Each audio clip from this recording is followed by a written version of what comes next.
والله العظيم بجد هيأثر عليكي حبال طويلة قوي، وهيخليكي كده يعني ايه، تمشي خطوات سريعة قوي قوي عن الناس اللي حواليكي. انا مش بقول لكم حاجة كلام مثلا قرياه من على نت او كده او جايه اقوله، لا دي تجربتي انا فعلا. ازيكم يا جماعة، عاملين ايه؟ يا رب تكونوا كويسين وفي احسن حال. بصوا، انا مش عارفة ليه انا بقالي فترة كل ما اعمل فيديوز احس ان انا يعني مبسوطة كده، وحاسة اللي هو ايه، ان في حاجة حلوة بجد كده، طاقة كويسة. وعلى فكرة بجد الاحساس ده بيبقى صح جدا جدا، وبحس ان في حاجات كتير قوي حلوة بتحصل. فيا رب الاحساس ده يوصل لكم. وبجد نصيحة، انتوا اكيد بيجيلكوا احساس بان في كده حاجة حلوة وحاجة جميلة ممكن تحصل. مجرد ما الاحساس ده يجيلكوا بجد يا جماعة امسكوا فيه، لان والله العظيم والله العظيم ده بيبقى احساس من عند ربنا. وفعلا فعلا لو مسكتوا فيه ودعيتوا ربنا ان هو يبقى حاجة فعلا كويسة، وان هو ايه يعني، ان في حاجة كويسة هتحصل بجد وتمشوا عليها، والله العظيم مليون في المية في حاجة حلوة هتحصل. فخلونا نتكلم النهاردة في شوية حاجات أنا عرفتها السنة اللي فاتت. عرفتها بطريقة مش لذيذة شوية، طريقة كان فيها كده شوية متاعب نفسية يعني. فخلونا نتكلم فيها النهاردة ونقول انتوا ممكن تستفادوا منها ازاي، بس مش هطول عليكم. وفي حاجة عايزة اخد رأيكم فيها. في كذا بنوتة قبل كده قالوا لي ان هم عايزين لينك الانستجرام بتاعي عشان يعني يعملوا لي فولو عليه وكده. انا لحد دلوقتي ولا مرة نزلت لينك الانستجرام. فخلونا نتفق على حاجة، هحط لكم لينك الانستجرام في تحت في الديسكريبشن بوكس، تمام؟ وبالمناسبة برضو هو الاكونت بتاعي لسه برايفت، فانا مش عارفة الصراحة هل ممكن افتحه دلوقتي، ممكن افتحه بعدين، مش عارفة. بس الاكيد ان انتوا هتبقوا من اول الناس اللي عليه. فالناس الاصليين عارفين، سكان القناة الاصليين حرفيا انتوا هتبقوا كده. فخلونا نجرب الموضوع ده. فلو حابين تروحوا عليه خبطوا كده، هو برايفت لسه، خبطوا عليه وانا هفتح لكم على طول. المهم خلينا نبدأ في الموضوع النهاردة على طول. وكالعادة محضرة النوتة بتاعتي والقلم. يلا برضو انتوا لازم تجيبوا ورقة وقلم، لان الكلام ده صدقوني مهم، ومش هتفتكروه غير لما انتوا تتحطوا في المواضيع او المواقف اللي شبه كده، وبعد كده تبقوا تفتكروا كلامي. فبجد من دلوقتي هاتوا ورقة وقلم واكتبوا معايا. اول حاجة يا جماعة هي العلاقات. انا عارفة ان انتوا ممكن تكونوا سمعتوا الكلام ده كتير، بس والله والله والله والله العلاقات بتاعت الانسان بتأثر عليه بطريقة، وبتأثر على ثقته بنفسه بطريقة انتوا مش متخيلينها. فلو عايزة اقول حاجة سريعة عن موضوع العلاقات ده، استنضفوا ونقوا كويس في كل حاجه تدخل حياتكم. يعني حتى لو علاقتكم بقطه، لو انتوا هتجيبوا قطه نقوا قطه جميله، وقطه كده وديعه ما تضايقكوش وما تعملكوش دوشه وحاجات كتير. فبجد والله العظيم استنضفوا كل حاجه بتدخل حياتكم، سواء علاقات صداقه، سواء علاقات شغل، سواء ارتباط وحب وخطوبه وكده، اي حاجه بجد استنضفوا فيها كويس قوي ونقوا فيها كويس قوي، لان ده بجد اساس الحياه. عندكم علاقات نظيفة، وعندكم كده ناس بتهون عليكم الدنيا، وناس يعني مخلياكوا عايزين تبقوا احسن وعايزين تطوروا لقدام. فانتوا كده عديتوا نص المشوار اللي انتوا عايزينه. فيا جماعة بجد بجد اي حد، اي حد، اي حد مهما كان مين هو او هي، لو حسيتوا في يوم من الايام ان الناس دي بتأثر عليكم في حاجة معينة في حياتكم، بتأثر عليكم بشكل اللي هو ايه، يعني حسسوكوا بس كده ولو 1% او 1 من 10 ان هم شايفينكوا مثلا قليلين، او مش مقدرينكوا كويس او كده، فطز، بجد طز جدا جدا يعني. وجمدوا قلبكم، ما تخافوش. انا عارفه ان الحاجات دي شويه بتبقى فيها كده توتر، واللي هو طب مثلا لو مثلا اتكلمنا عن علاقه ايه، شغل مثلا او علاقه صداقه، ممكن تبقوا حاسين ان انتوا مرتبطين قوي بالناس دي، وان هم يعني مصلحتكم معاهم ومش قادرين تسيبوهم او كده. بس صدقوني لا، ربنا بجد مش بيعمل حاجه كده for no reason يعني، لا هي حاجه ليها سبب، وسبب قوي مليون في المية. فسواء علاقه صداقه، علاقه شغل، علاقه حب، بجد يا جماعه سيبوا اي حد ما يقدركوش، وسيبوا بجد اي حد يعطلكم. بس فعلا فعلا مفيش اي حاجه تستاهل ان انتوا تكونوا مع ناس مش بيطوروكوا. يعني صدقوني صدقوني الحياه بجد حلوه قوي ان هي تتعاش باهداف، وحلو ان هي تتعاش يعني كده بامل، واللي هو احنا هنعمل كل حاجه احنا عايزينها. فبجد صدقوني لو في اي حد بيخليكوا في نفس الزون معاه، او حد حياته شويه ملخبطه، خليكوا واعيين بنفسكم، وخلي ده بجد ما ياثرش عليكم يا جماعه ابدا. لان مجرد ان انتوا سمحتوا للحاجات دي تاثر عليكم، فوالله والله والله حياتكم هتبوظ.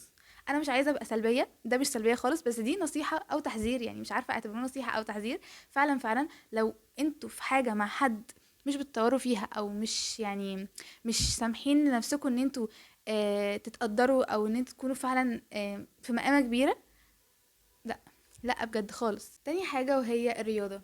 يعني مثلا انا ما كنتش من الناس اللي من صغرها مثلا بتلعب رياضة او بتروح جيم او كده، لا. بس الفترة اللي فاتت دي جربت ان انا انزل جيم. والله العظيم يا جماعة لو اقول لكم الموضوع تحفة ازاي على النفسية. يعني كنت فاكرة اكتر الاوقات اللي انا كنت بحب اصور فيها، او كنت فعلا ببقى نشطة قوي ان انا اصور فيها، هي الاوقات اللي انا كنت ببقى راجعة فيها من الجيم، او كان بيبقى عندي جيم الصبح مثلا لو هصور بالليل او اي حاجة. بجد كانت فعلا بتبقى في الاوقات دي. اولا بتحسوا ان انتوا واثقين في نفسكم قوي، وبتحسوا ان انتوا يومكم عملتوا فيه حاجه كويسه، يومكم ما ضاعش على الفاضي، او يومكم ما ضاعش في التليفون او القعده على السرير او كده. لأ أنتم فعلًا عملتوا حاجة، وبتحسوا إن كل تقدُّم بتعملوه فاللي هو أوه واو! بجد أنا كويسة أوي، أنا شطورة، أنا برافو عليَّ، فاهمين قصدي؟ فبجد يا جماعة استثمروا في الرياضة، سواء بقى لو مش بتحبوا الgym، في ناس مش بتحب الgym، ممكن مثلًا تروحوا تلعبوا حاجة بتحبوها، تنس مثلًا، ممكن تلعبوا باسكتبول، ممكن تعملوا أي حاجة، بس فعلًا، فعلًا لازم يبقى في رياضة في حياتكم، والله العظيم بجد هتفرق جدًا، جدًا. وكمان الدين والإسلام وكل حاجة بتقول لنا إن الرياضة دي حاجة تحفة وحاجة جميلة، بجد دوسوا فيها واوعوا تفكروا مرتين. تالت حاجة، وهي حاجة مش عايزاكم تعتبروها كليشيه او مش عايزاكم تعتبروها انتوا سمعتوها من مليون حد، لا، بس هي فعلا علاقتكم بربنا. ليه؟ لان دي سحر، سحر بجد ومعجزة. عارفين دايما المعجزات اللي بنسمع عنها؟ لو انتوا فعلا قويتوا علاقتكم بربنا وحسيتوا ان انتوا ايه، بتجاهدوا نفسكم. كلنا بنعمل ذنوب، ايوه كلنا بنعمل ذنوب، كلنا بنعمل معاصي، مفيش حد كامل، بس فكره ان انتوا بتجاهدوا بجد بينكم وبين نفسكم ان انتوا تتخلصوا من الحاجات دي كلها، دي حاجه عند ربنا عظيمه جدا جدا. وفي يوم من الايام تاكدوا ان هو فعلا هيثبتكم كده. عارفين الاحساس اللي هو فعلا ان انتوا تكونوا مستشعرين ربنا في كل حاجة؟ يعني بجد بجد فكرة ان انتوا تكونوا عارفين ان ربنا معاكم في كل حاجة، مش هيخذلكم ومش هيخليكم تحسوا بأي حاجة وحشة، ولو حاجة حصلت وحشة هو هيبقى معاكم ويهون عليكم وهيعدي الموقف بيكم كده في سلام وسلاسة. والله العظيم لو فعلا الحبل اللي بينكم وبين ربنا ده فضل موجود وان انتوا تستغلوا الدعاء، لان يا جماعه الدعاء ده عن تجربه، انا مش بقول لكم حاجه كلام مثلا قريه من على نت او كده او جايه اقوله، لا دي تجربتي انا فعلا. الدعاء والله العظيم، والله العظيم بيحقق لكم كل حاجه انتوا عايزينها بطريقه لو فضلت اتكلم فيها من النهارده لحد السنه الجايه مش هنخلص بجد. فانا فعلا فعلا عشان بحبكم جدا فانا عايزاكم تستغلوا الدعاء. يا جماعه ادعوا بكل حاجه، كل حاجه، حتى لو انتوا حاجه شايفينها مستحيله او مش يعني شايفين ان هي بعيد قوي تتحقق، والله العظيم ادعوا، ادعوا كده باللي هو يعني كل حاجة عندكم وكل قوة عندكم ربنا بجد هيتقبل، وهتشوفوا وهتجربوا. بس فعلا استمروا، خلوا بجد في دايما حاجات بتعملوها ثابتة. يعني مثلا قيام الليل، قيام الليل ده برضو حاجة عظيمة وحاجة تحفة وحاجة يعني سحر سحر سحر بجد. انتوا لما تيجوا تقيموا الليل شوفوا بقى مثلا بتحبوا تصلوا امتى، من بعد العشاء لحد قبل الفجر، شوفوا اني فترة. المهم يعني ان احنا اغلبيتنا بيصليه وننام على طول. ففعلا فعلا ده بيخلي تاني يوم عندك كده يعني مش حاسة انك عايزة تعملي حاجة غلط، وحاسه انك مستريحه، والدعوات ربنا كده بيزرع في قلبك اللي هو فعلا اشاره انك فعلا دي هتتحقق، بس انت استمري عليها. ففعلا يا جماعه خلوا بينكم وبين ربنا حاجات، والله العظيم بجد الموضوع هيفرق معاكم جدا جدا جدا. بجد لو انتم مستنيين اي حاجه في الحياه هي مش هتمشي غير بدعائكم وطلبكم ليها من ربنا. يعني ولا شغل هيمشي ولا هتعرفوا مثلا تجيبوا درجات انتوا عايزينها من غير ما تكونوا طالبين ده من ربنا. مش هتعرفوا تلاقوا اهدافكم، مش هتعرفوا تحققوا اي حاجه خالص خالص طول ما انتوا مش حاطين ربنا في حساباتكم. مجرد ما انتوا تحطوا ربنا في حساباتكم وفعلا فعلا تبقوا عاملين كل حاجه بغرض ان انتوا خلاص انا مسلمه امري لله وهو هيعمل لي كل حاجه، والله العظيم معجزه هتلاقوا بجد ان كل حاجه حصلت. رابع حاجه بقى، وهي حاجه انا الصراحه ببقى حاسه ان يعني لما بتكلم مع حد مش فاهم نفسه او مش فاهم ايه اللي بيحصل معاه او مش قادر يدرك فعلا قيمه ان هو يبقى فاهم نفسه وفعلا مدرك، انا كده بسبهل اللي هو يعني علم النفس. تمام، كل الكتب اللي الكتاب كتبوها دي وكل البودكاست اللي بتعمل عن علم النفس، ويا جماعة بجد بجد علم النفس ده اتطور قوي قوي قوي، وكل الدراسات دي واحنا لسه ستيل مش عارفين ان احنا نفهم نفسنا، دي حاجة مش منطقية.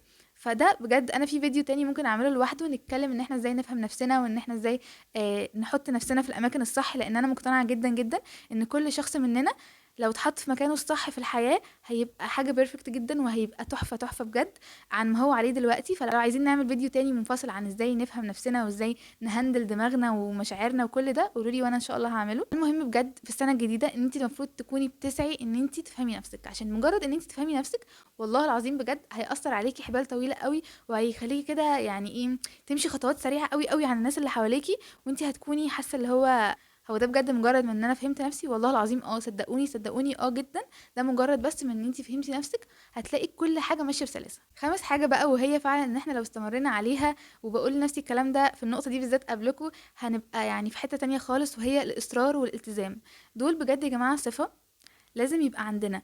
وفعلا فعلا لو دخلنا 2026 واحنا عندنا الصفة دي، يعني كل الأهداف اللي احنا حاطينها بجد هتحصل وهتحقق، وهنبقى بجد بنقوي نفسنا ان احنا نعمل كل حاجة. مجرد ان احنا دخلنا المايند سيت بتاعت ان احنا طالما بدأنا حاجة لازم نكملها وانه لازم نمشي فيها ويبقى عندنا اصرار، اللي هو عارفين يا جماعة احساس يا اما انا يا اما الحاجة دي، انتوا عارفين الاحساس ده؟ والله العظيم الاحساس ده مجرد ما يتمكن منكم ويبقى عندكم فعلا صفة الإصرار دي، فخلاص نص مشاكلنا هتحل ونص أهدافنا هتحصل وكل حاجة هتبقى تمام. وزي ما قلت لكم، دايما دايما فكروا نفسكم، وهفكركم وهفكر نفسي معاكم، ان مفيش اي حاجة هتحصل من غير ما تطلبوا من ربنا ومن غير ما تخلوا ربنا في الصورة. بعد كده بقى، وهي ايه الحاجة اللي بجد من غيرها ما نقدرش يعني نمشي او نعمل حاجات كتير احنا عايزينها، وهي الفلوس. لازم بشكل او باخر. انا عارفه ان احنا مثلا، يعني معلش قطعت الكلام، بس انا عارفه ان احنا لو سننا صغير او في الكليه او كده احنا لسه ما بنشتغلش وممكن نكون مش عارفين ندخل دخل. بس على الاقل لو فعلا احنا مش عارفين نشتغل في الفتره دي وندخل فلوس، فلازم لازم لازم نكون بنشتغل على نفسنا عشان السنتين الجايين يكون معانا فلوس اللي احنا عايزينها، والفلوس اللي احنا نقدر نعمل بيها كل حاجه. يعني تاخدوا كورس، تحضروا دبلومه، تطوروا في نفسكم، تعملوا كل حاجه عشان تبقوا عارفين ان انتوا هتتخرجوا، وعشان تبقوا عارفين ان انتوا في الفترة الجاية انتوا قادرين ان انتوا تشتغلوا وتلاقوا فعلا فعلا ان الشغل هو اللي عايزكم مش انتوا اللي عايزينه. فدي حاجة مهمة قوي يا جماعة، بجد بجد. يعني احنا كل مدى وكل ما التكنولوجيا بتزيد وكل ما السوشيال ميديا يعني بيتعرض عليه حاجات كتير قوي، فاحنا بنبقى محتاجين فلوس كتير بجد عشان فعلا نجيب كل حاجة احنا عايزينها. فده مش هيحصل من غير ايه، مش هيحصل من غير ما تكوني معتمدة على نفسك ومستقلة ماديا. ما تستنيش ابدا ابدا ان حد يصرف عليكي، حتى لو انتي مستواك المادي كويس او مستوى المادي بتاع اهلك او جوزك او اي حاجة كويس. ما تعتمديش على ده بس، لان فعلا الفلوس الشخصية بتفرق قوي وبتبقى ليها كده طعم تاني يعني. فدايما دايما خلي عندك كده حتة تبقي معتمدة عليها، عشان لو يعني يا ستي لو اي حاجة حصلت، لو الظروف في عالم ربنا يعني ممكن يعمل ايه، يبقى انت فعلا معاكي فلوسك وقادره ان انت تعملي كل حاجه. لو عايزه تسافري، يعني انا بجد بالنسبه لي السفر بره مصر ده حلم من احلامي، مش دوله واحده، عايزه بجد ازور دول كتير. وفعلا فعلا في يوم من الايام هفكركم ان انا هعمل ده باذن الله. فلو بجد الواحد معاه فلوس الشخصيه، يعني هيبقى قادر ان هو يعمل كده ويحقق ده اسهل بكتير قوي من حد فعلا مش عارف ازاي ان هو يشتغل على نفسه عشان يجيب الفلوس. بس انا كده خلصت، ويا رب يا رب يا رب فعلا تلاقوا ان الفيديو ده كان مفيد بالنسبه لكم وتستفادوا منه، وتكونوا بتكتبوا ورايا اهم حاجه. ولو بعد كده عايزين تفتحوا الفيديو تاني مع نفسكم في وقت يكون رايق اكتر او كده، وفعلا تسمعوه بشكل دقيق، براحتكم. كل حاجه عندكم بجد، الورقه والقلم معاكم والفيديو معاكم وكل حاجه تمام وزي الفل. وفعلا فعلا ان شاء الله السنه الجايه هتبقى حلوه علينا كلنا، وكلنا هنحقق اللي احنا عايزينه. وفعلا والله لو استعنا بالله مش بعيد عن ربنا اي حاجه، الحاجه هتحصل هتحصل بمشيئه الله تعالى اكيد. طبعا ما تنسوش موضوع الانستجرام، هتبقى انتوا سكان الانستجرام واليوتيوب الاصليين. كل فيديو على فكره باخر الموضوع ده، وبحس ان هو لا مش عايزه اعمله دلوقتي، بس فعلا فعلا وعد الفيديو ده هسيب لكم اللينك في الديسكريبشن بوكس او في اول كومنت، شوفوه ومستنياكم هناك. وبس، باي باي.